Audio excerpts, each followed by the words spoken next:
Olá, bom dia, garotada aí, Escola Mestre Jesus, oitavo ano. Hoje a gente vai dar continuidade aí ao nosso assunto conjuração mineira, tá? Quem me mandou os exercícios, eu já mandei os áudios de correção do exercício anterior, que foi a página 5 e 7, já anotei quem está me entregando. E hoje a gente vai dar continuidade às explicações e no final, novamente, vai ficar mais um exercício aí para vocês estarem fazendo em casa, tá? Espero que todos estejam bem, todos estejam tomando as medidas para que possa se resguardar, para que a gente possa voltar o mais rápido possível às nossas atividades normais. Gente, vamos lá, se liga nessa história aí. Hoje a gente vai falar de conjuração mineira. Antes da gente entrar no assunto mesmo, assunto esse que provavelmente você já ouviu alguma vez na sua vida, geralmente lá nas séries iniciais, a gente fala muito de conjuração mineira, do personagem do Tiradentes e tudo mais, mas isso a gente vai conversar ainda. Vamos primeiro entender o que significa conjuração e inconfidência. Você pode encontrar esse mesmo assunto como conjuração mineira ou como inconfidência mineira, tá? Primeiro, conjuração. Esses dois pontos eles estão no livro de vocês, com essas palavras, tá? Conjuração, gente, associação de indivíduos que faziam um juramento em prol de um objetivo. Então, um grupo de pessoas que vai se organizar para fazer algo em prol de um objetivo, jurando aí fidelidade entre os membros do movimento. Isso é importante porque eu não vou dar o spoiler para vocês no final. Vamos prosseguir aí. Mas vai ser importante lembrar do significado de conjuração aqui, tá? Inconfidência. Inconfidência, gente, era o vocabulário da época aí para falar de movimentos que fossem infiéis, né? Ou falta de fidelidade para com o príncipe. Aqui está para com o príncipe, mas você entende coroa, a família real, o governo português, no caso, já que a gente está falando do Brasil. Então, conjuração aí, juramento de indivíduos em prol de um objetivo. Inconfidência seria um movimento de infidelidade para com a família real, certo? Por isso, gente, que as rebeliões coloniais aí que acontecem no Brasil vão ser chamadas ou de conjuração ou de inconfidência, certo? Motivos para essa rebelião, basicamente, os revoltosos, eles questionavam o controle da metrópole. Na aula passada, nós falamos sobre o pacto colonial, né? Isso aqui, deixa eu só botar aqui o laserzinho, tá aqui. O pacto colonial, lembra? A metrópole, a colônia. No caso aqui do exemplo, Brasil como colônia, Portugal como metrópole. Então, pelo pacto colonial, monopólio, exclusividade. Isso significa que a colônia só pode comercializar com Portugal, com a sua metrópole. Mas e aí se o pessoal de outro país estiver pagando mais? E se a Inglaterra decidir pagar mais pelo mesmo produto que Portugal compra barato? Pode vender? Não, gente. Os comerciantes brasileiros, os colonos brasileiros, eles não são livres para comercializar. Eles são presos pelo pacto colonial ao comércio exclusivo com a metrópole, com Portugal. Eles só podem vender para Portugal e para a metrópole. Mas e se eles venderem? Acontecia? Acontecia. Porém, isso era um crime, gente. Era um crime de contrabando. Eles poderiam, inclusive, ser acusados de um crime chamado lesa majestade. Poderiam ser condenados à morte, inclusive. Tá? Então, o pacto colonial prende os comerciantes brasileiros coloniais à sua metrópole. Então, muitos revoltosos, muitas dessas conjurações, dessas inconfidências, acabavam acontecendo porque eles criticavam, eles questionavam esse controle da metrópole sobre a colônia. Tá? Como palco da conjuração mineira, como o próprio nome diz, conjuração mineira, não poderia ter sido em São Paulo, né? Foi em Minas Gerais. Ali, nesse período, gente, era considerado a região das minas. Havíamos passado pelo ciclo do ouro, grande desenvolvimento econômico. Porém, nesse período que aconteceu a conjuração mineira, a gente já está no declínio, na crise do ouro, né? O ouro ele já está ficando mais escasso. Porém, a coroa portuguesa acreditava que a escassez de ouro não era por não ter ouro nas minas, e sim por estar sendo contrabandeado.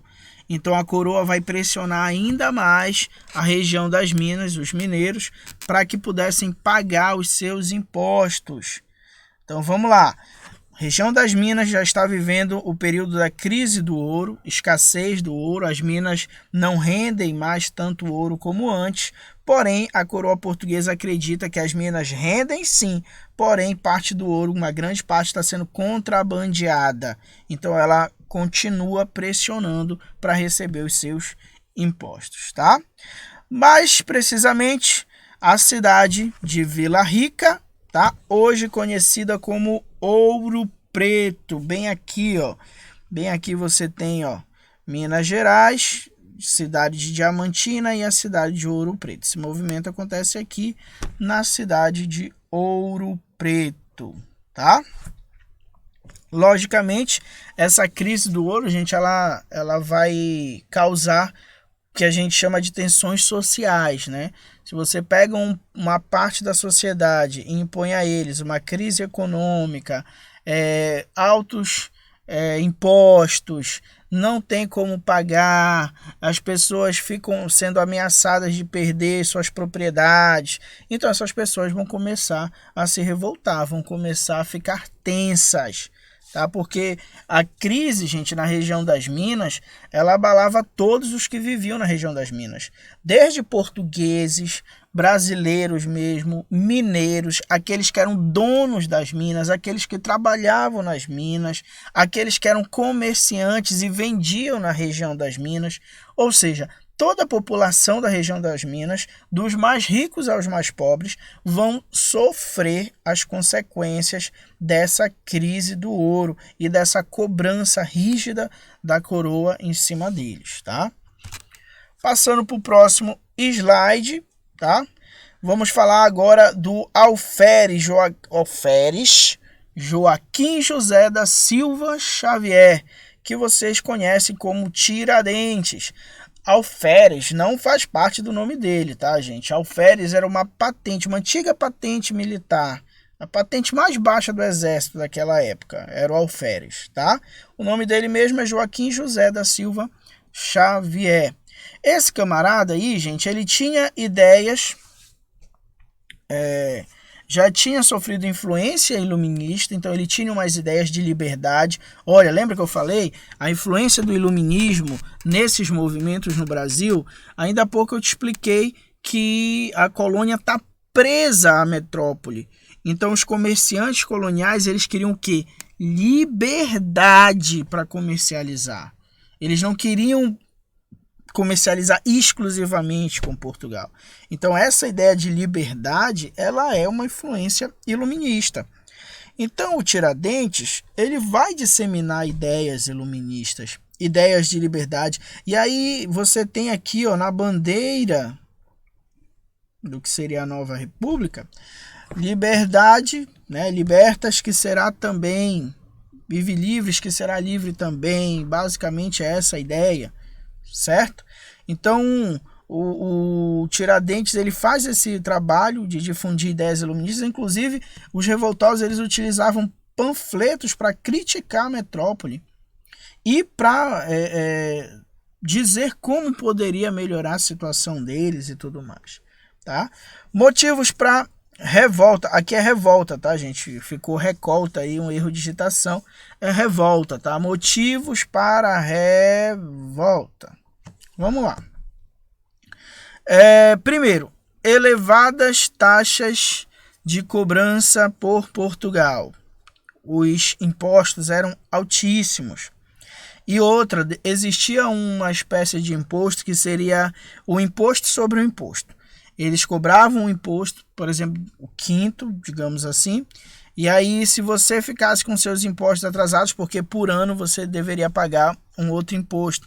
Se você atrasasse, vinha a derrama. A derrama era uma espécie de cobrança dos impostos atrasados e ela vinha só de uma vez. Então, se você não tivesse como efetuar o pagamento, a sua propriedade era tomada, suas coisas eram tomadas, eram expropriadas pelo governo, tá? E aí o pessoal na região das Minas tinha um verdadeiro pavor da cobrança da derrama. E aí rolava aí nesse período um boato de que no ano posterior ao que eles estavam iriam cobrar, o governador da província e o presidente da província ia cobrar justamente os impostos atrasados que eles chamavam de derrama.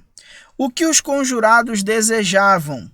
Além de impedir essa cobrança de impostos, eles também queriam proclamar uma república. Então, gente, o movimento da Conjuração Mineira ele é separatista. Ou seja, os conjurados eles querem a separação do Estado português. Eles querem implantar um novo país. E aí já entra a influência da independência dos Estados Unidos. Então, na Conjuração Mineira, você vai ter a influência da independência das 13 colônias, que se tornaram os Estados Unidos, e a influência das ideias iluministas. Certo? Por isso que um dos objetivos era proclamar um governo republicano e eliminar as restrições comerciais. Ou seja, ser livre para comercializar com quem eles quisessem. Aqui a figura do Joaquim José da Silva Xavier, o Tiradentes, né? Aqui a bandeira. Vamos lá. Continuando.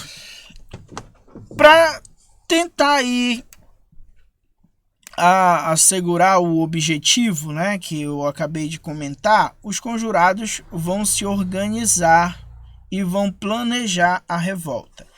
A revolta, gente, o levante, né, estava previsto aí para o início do ano de 1789. Porém, aí a parte do que significa conjuração que nós falamos lá em cima. Alguns participantes do movimento, gente, foi oferecido a eles o perdão das dívidas, se eles contassem os planos do movimento e quem participava do movimento. E aí nós vamos ter traidores, pessoas que vão quebrar o juramento em prol de um único objetivo.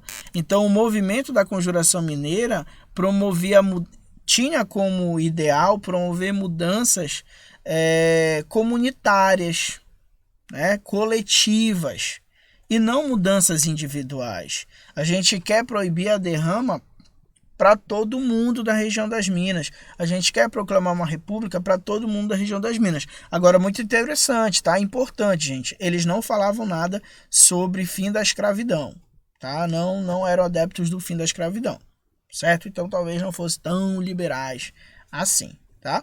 Porém, um grupo, para conseguir aí assegurar interesses individuais, interesses particulares, vão entregar aí a rebelião. E aí a gente vai começar um movimento intenso do governo de repressão aos revoltosos. Vão ser presos, alguns torturados. O julgamento vai durar mais ou menos aí 3 anos. Porém, ao fim do julgamento de 3 anos, ao fim dessa violenta repressão ao movimento, apenas um será executado, que é justamente o Joaquim José da Silva Xavier, o Tiradentes. Na verdade, gente, as penas elas variaram, tá?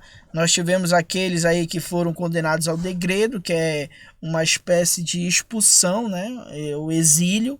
A pessoa é expulsa do território e deve cumprir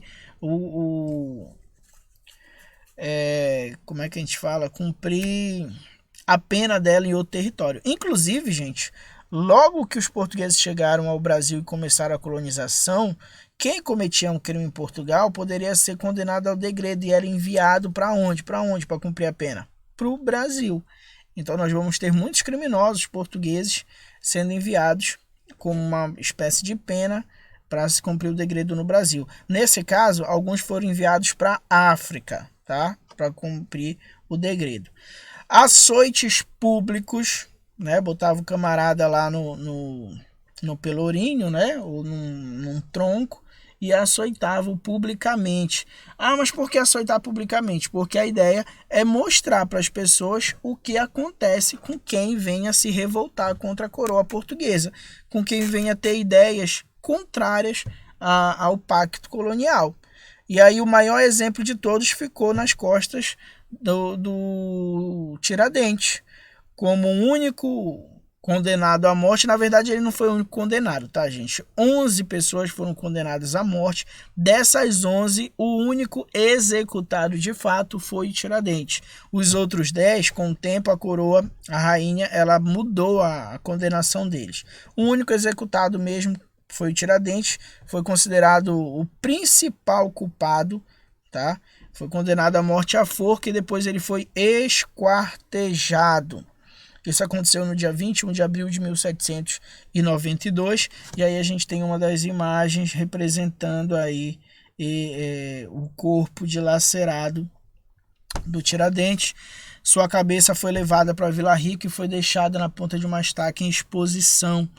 Partes do seu corpo ficavam na estrada que dava acesso à Vila Rica, como um recado para todos aqueles que pudessem, em algum momento, promover um movimento contrário ao domínio da coroa portuguesa sobre sua colônia.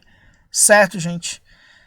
Espero que todos tenham entendido. Qualquer dúvida, mandem áudios. O exercício que fica para vocês hoje está lá na página 11 e 13. Fiquem com Deus, se cuidem e até a próxima.